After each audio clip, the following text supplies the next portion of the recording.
रुक करेंगे इस बीच आ रही है एक बड़ी खबर की और बड़ी जानकारी आ रही है, वो आपको बताने जा रहे हैं। तो बड़ी खबर इस बीच आ रही है, बता दें आपको आदमपुर उपचुनाव का नोटिफिकेशन जारी। इस वक्त की बड़ी खबर आपको बता रहे हैं, 3 नवंबर को मतदान और 6 नवंबर को नतीजे आएंगे। तो आदमपुर उपचुनाव का बिगुल बजा है, ये इस वक्त की बड़ी खबर। आदमपुर उपचुनाव का नोटिफिकेशन जारी कर दिया गया है। 3 नवंबर को मतदान और 6 नवंबर को नतीजे आ जाएंगे। आदमपुर उपचुनाव का बिगुल बजा है, इस वक्त की बड़ी खबर। आदमपुर उपचुनाव का नोटिफिकेशन जारी कर दिया गया है। 3 नवंबर को मतदान होगा और 6 नवंबर को नतीजे सबके सामने होंगे। यानी आदमपुर उपचुनाव में किसकी जीत हुई है, जनता ने, आदमपुर की जनता ने किस पर विश्वास किया है, वो सबके सामने आ जाएगा। वरिष्ठ संवाददाता पवन सिवर हमारे साथ इस बीच जुड़ गए हैं जानकारी के साथ। पवन, आदमपुर उपचुनाव का नोटिफिकेशन जारी हो गया और तारीख कब सबके सामने, जिस दिन आदमपुर की जनता तय करेगी कि आदमपुर का जो कुर्सी है वो किसे दिया जाए इस उपचुनाव में। बिल्कुल, हरियाणा के आदमपुर विधानसभा के उपचुनाव का बिल्कुल बच गया है और चुनाव आयोग ने आदमपुर के उपचुनाव के लिए तारीख तय कर दी है। 3 नवंबर 2022 को मतदान आदमपुर उपचुनाव के लिए होगा। इससे पहले तो पूरा शेड्यूल है वो जारी कर दिया है, कब नामांकन होगा, किस तरह से कैसे पूरी चुनाव की जो प्रक्रिया है वो रहेगी, इसके लिए नोटिफिकेशन जो है वो जारी कर दिया गया है। ये जो उपचुनाव होने जा रहा है इसमें हरियाणा की एक आदमपुर उपचुनाव के लिए सीट, जबकि अन्य कई राज्य हैं वहां पर भी उपचुनाव जो है वो होने जा रहे हैं। अगर उपचुनाव में अन्य राज्यों की सीटों की अगर हम बात करें तो अन्य राज्य जो है वो भी इसमें शामिल हैं। जैसे महाराष्ट्र में अंधेरी ईस्ट में चुनाव है, बिहार में मोकमा में चुनाव है, बिहार में गोपालगंज में चुनाव है, तेलंगाना में मुनगोल चुनाव है, उत्तर प्रदेश में गोकर्णनाथ चुनाव है, उड़ीसा में भी एक सीट पर उपचुनाव है। तो ये 7 राज्यों में उपचुनाव जो है वो घोषित हुए हैं, जिसमें हरियाणा की आदमपुर विधानसभा का उपचुनाव जो है वो होगा। 3 नवंबर को मतदान होगा और बाकी जो नॉमिनेशन की प्रक्रिया है वो जो है वो 7 अक्टूबर से शुरू होनी है। इसके बाद जो है वो लास्ट डेट नॉमिनेशन 14 अक्टूबर होगी शुक्रवार को और डेट ऑफ स्क्रूटनी 15 अक्टूबर को होगी। इसके साथ ही विड्रॉल जो कैंडिडेट हैं वो अपना 17 अक्टूबर तक नाम वापिस ले सकेंगे। 3 नवंबर को हरियाणा की आदमपुर विधानसभा के लिए उपचुनाव की तारीख भारत के चुनाव आयोग ने तय की है। जी पवन, बने रहिए आप हमारे साथ। आदमपुर विधानसभा सीट जाहिर तौर पर काफी हॉट सीट यहाँ पर इसे कही जा सकती है और इसको लेकर आए दिन में जो बयानबाजियां राजनीति होती आई है वो भी काफी महत्वपूर्ण रही हैं और राजनीतिक विशेषज्ञ हमारे साथ राजकुमार जी हमारे साथ जुड़ गए हैं। राजकुमार जी, स्वागत है आपका जनता टीवी पर। जी धन्यवाद। राजकुमार जी, क्योंकि आदमपुर सीट को लेकर, क्योंकि उपचुनाव यहाँ पर 3 नवंबर को मतदान होगा और 6 नवंबर को नतीजे आएंगे, लेकिन इस सीट के अगर जिक्र और राजनीतिक समीकरण यहाँ पर देखा जाए तो इतना तो साफ हो जाएगा कि हरियाणा की राजनीति में कांग्रेस, आम आदमी पार्टी और बीजेपी कितने पानी में है।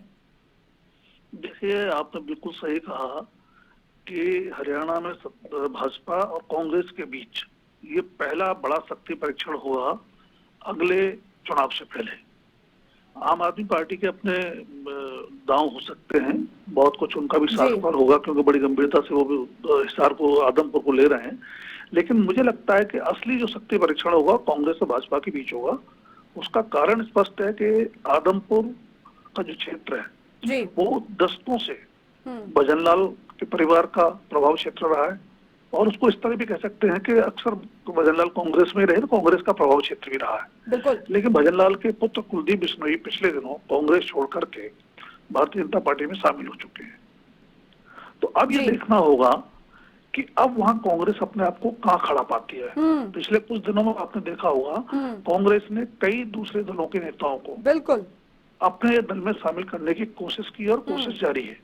तो कहीं ना कहीं जताती है कि उनको चिंता तो है कि कुलदीप बिश्नोई के जाने से आदमपुर में जो उनका दबदबा था कांग्रेस का वाया भजनलाल परिवार वो डगमगाया है। और दूसरी तरफ ये देखना होगा कि भारतीय जनता पार्टी की ओर से कुलदीप बिश्नोई खुद प्रत्याशी होते हैं या जैसी चर्चाएं थी कि अपनी बेटी भव्य बिश्नोई को लड़वाना चाहते हैं, या कोई तीसरा प्रत्याशी आता है। बिल्कुल बिल्कुल आपको राजकुमार जी मुख्य मुकाबला लौटूंगी दोनों- आपके पास, क्योंकि आपके जो सवाल है वो भी हम ले लेते हैं। हमारे साथ केवल ढींगरा जी कांग्रेस प्रवक्ता भी जुड़ गए हैं। स्वागत है सर आपका जनता टीवी पर।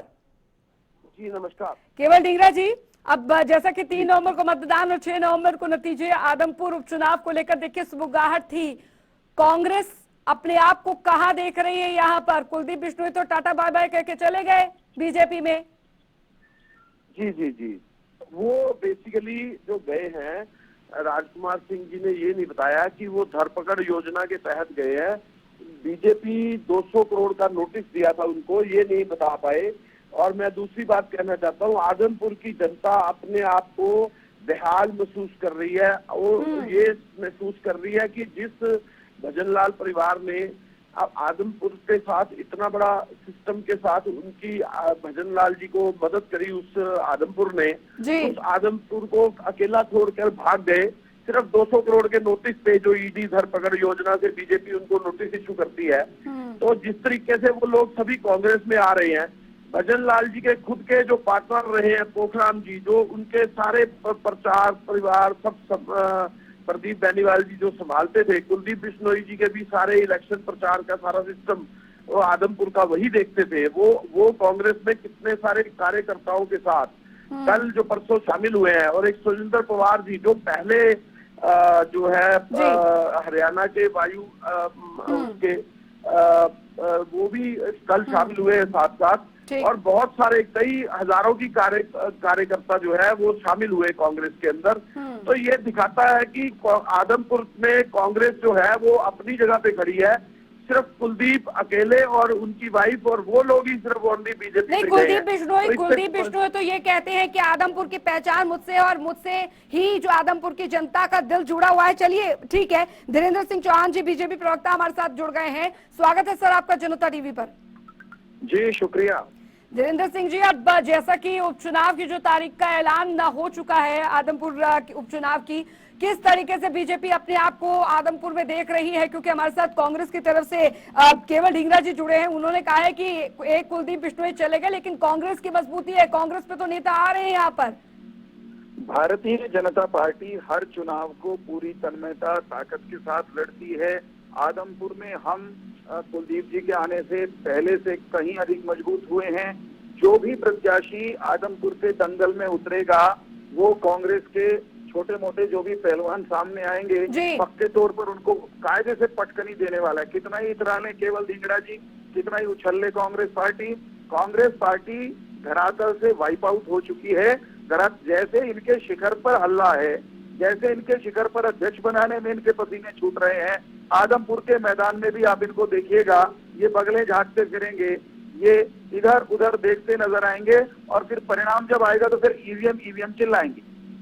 केवल ढींगरा जी देखिए, इसी में 2 उपचुनाव हुए हैं, एक बड़ौदा में हुआ और एक एलनाबाद में हुआ। दोनों में इन्होंने सबक नहीं सीखा। अभी हारने के बावजूद बीजेपी ने अभी ये फिर उछल रहे हैं, कूद रहे हैं, लेकिन इनकी उछल कूद सारी बंद हो जाएगी और इनको जो धरातल पे अपनी जमीन दिखेगी, जिस तरह से इन्होंने किसानों के साथ बर्बरता की, जिस तरह से इन्होंने नोटबंदी और जीएसटी की नॉन इम्प्लीमेंटेशन करके प्रदेश को लेता, जिस तरह से 3,24,000 करोड़ का हरियाणा के ऊपर। केवल ढींगरा जी, वहाँ पर तो कुलदीप बिश्नोई ने मोर्चा खोला हुआ है ना कांग्रेस के खिलाफ। वो तो सीधे यही कह रहे हैं कि आदमपुर की जनता को कांग्रेस ने कुछ नहीं दिया, उनका सामना कौन करेगा? उनके सामने के लिए किस तरीके से आप लोग करेंगे?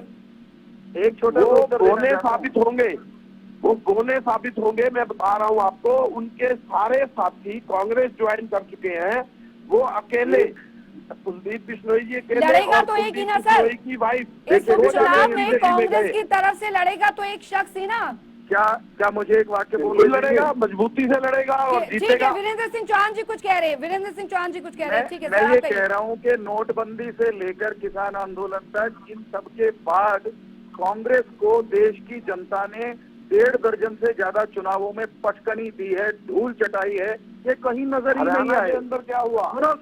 सुनो हरियाणा के अंदर क्या हुआ? अरे सुनो ना, नगर पालिका आंदोलन के बाद ये बीच में बोलने की आदत है। एक एक करके सर। केवल ढींगरा जी आप बोलिए। नोटबंदी के बाद आपको 19 चल लगता है संपर्क टूट गया है और कोशिश करेंगे दोबारा संपर्क करने की, लेकिन एक बात तो साफ है कि आदमपुर उपचुनाव को लेकर जो सियासी पारा है वो यहाँ पर चढ़ता दिख रहा है, क्योंकि मामला त्रिकोणीय यहाँ पर होता जा रहा है। आम आदमी पार्टी की तरफ से भी जो ताल है वो यहाँ पर ठोकी जा रही है, लेकिन अब देखना ये होगा, क्योंकि फाइनल गुड बाय कह के कुलदीप बिश्नोई चले तो गए हैं बीजेपी में, लेकिन वाकई में अब ये सियासी पारा किस ओर बढ़ता है। कुलदीप बिश्नोई जिस चीज का दावा करते आए हैं आदमपुर को लेकर, क्या वो सही साबित होता है?